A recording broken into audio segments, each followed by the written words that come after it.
I made the mistake of watching Fast 5 before I watched Fast 9. Oh, no. And I didn't watch any of the ones. I saw Fast 6, but I never saw 7 and 8. So I watched Fast 5. Great heist movie. One of the best action movies of all time. And then I watched Fast 9. There's a huge jump. There is a huge jump. All of a sudden, they're fucking spies, and they're not even working for anyone. They're just spies for themselves. Spies for the sake of being spies. You have to, like, for the Fast and Furious, imagine going, okay, so, like, you go from Fast 5 to Fast 9. Okay, that's, like, it's a big jump. Imagine going from the original Fast and Furious to Fast 9. Just straight up, oh yeah, we're just dudes racing cars to I'm in space.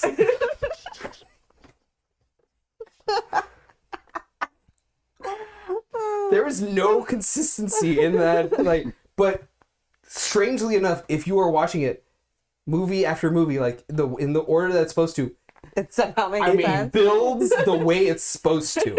Like talk about progression. Yeah, it shouldn't work, but it does. But if you go from one movie earlier on to another movie later on, like it, and then like fuck you if the one you just watched was Tokyo Drift. Yeah, like who are these people? I don't. That's the dude at the end, right? They're future rocket scientists, is what they are.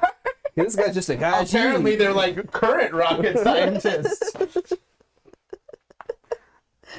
I just want to know what was the actual time jump between Han dying and him not dying? Yeah. I don't even know anymore.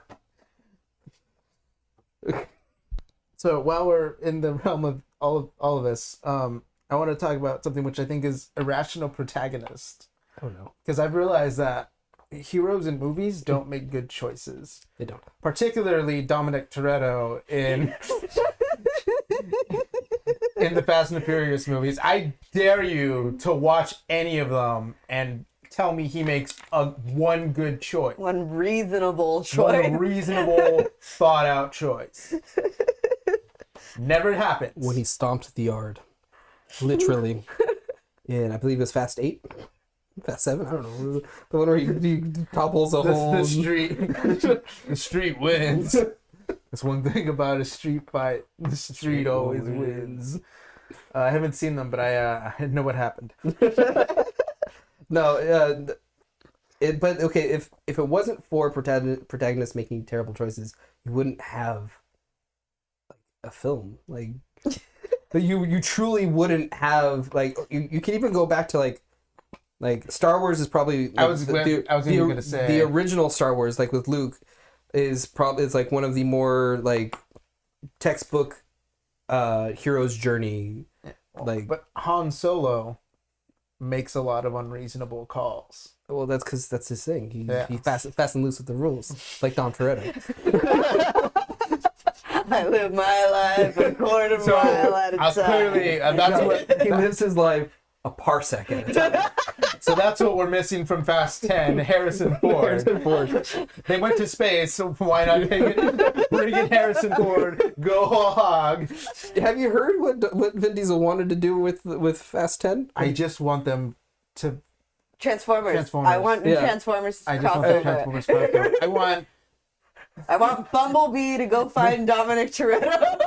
I want Tyrese to work with Tyrese. I want Tyrese from Fast and the Furious to have to work with Tyrese from Transformers. That would be great. But he wanted them to go up against Godzilla. I love this idea. I love this idea. To somehow enter into the legendary universe. You know, take down Godzilla. So crazy. Godzilla can't be taken. It's contractually obligated by Toho that Godzilla cannot die. Not when you have family.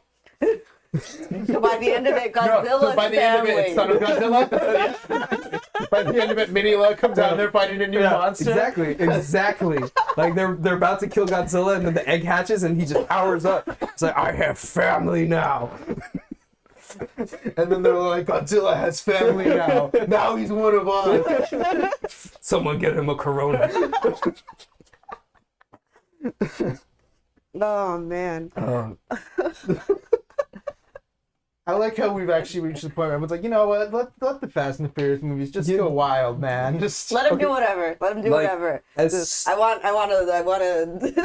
Like as stupid kaiju crossover. Yeah. I want Transformers. Throw it all in there. As stupid as their ideas are for the films, like they're enjoyable. That's how you save the MCU. With Fast and the Furious. No lie. That would work. Right? They're the new Shield. Yeah, that would work. They don't have Phil Coulson. They have Dominic Toretto. Nick Fury's just out there in space, like, trying to find him. And because now they know that families in space. They're the new Guardians of the Galaxy. And that's how you end it. That's how you end Guardians of the Galaxy Volume 3. Groot becomes his final form and it's just Vin Diesel. It already works. You don't have to cast anybody new. And he doesn't say, I am Groot. He just says, family. Which has already been established. It's the first Guardians of the Galaxy. And he said, we are Groot. But, okay, so I'm going to try and keep us on topic. No, we're off the road. We're so off the road. Impossible. But you can't have like an entertaining and like relatable movie if you don't have your protagonist making terrible choices. Like I can't even think what Luke has terrible choices. They're all over the place. For one, he went after Obi-Wan, but if he hadn't have done that, Obi-Wan they told would have him gone to captured. stay there, and then he was like, "Let's go save the princess." Okay, well, I think his unreasonable call was shouting. Oh, what? No! Oh, well, shoot them. Who are they? Shoot at them. Yeah, let's go with that. It's a reasonable move. Should he have gone looking for, like, was it a good idea for him to go looking for R2-D2 in the middle, or it wasn't in the middle of the night, like first thing in the morning? Probably not. Probably wasn't a good idea. Did it work out for him? Yeah. Okay, so Luke did also establish he shot the door before Han did. Which the trash compactor. The trash compactor, yeah. Han just doesn't listen. Like I said, he plays fast and loose with the rules. But that's okay because that's the character he is. That like his whole thing is he's the scoundrel. He doesn't listen to what everybody says. That's why he leaves when everyone's about to go into battle. He's like, fuck it, whatever, I'll show up anyway. And that's why he just shows up. Yeah, he just shows up, saves the day. He's like, oh well, yeah, I'm the hero. You guys are all stupid. You all dying. Show up at the last minute like I did.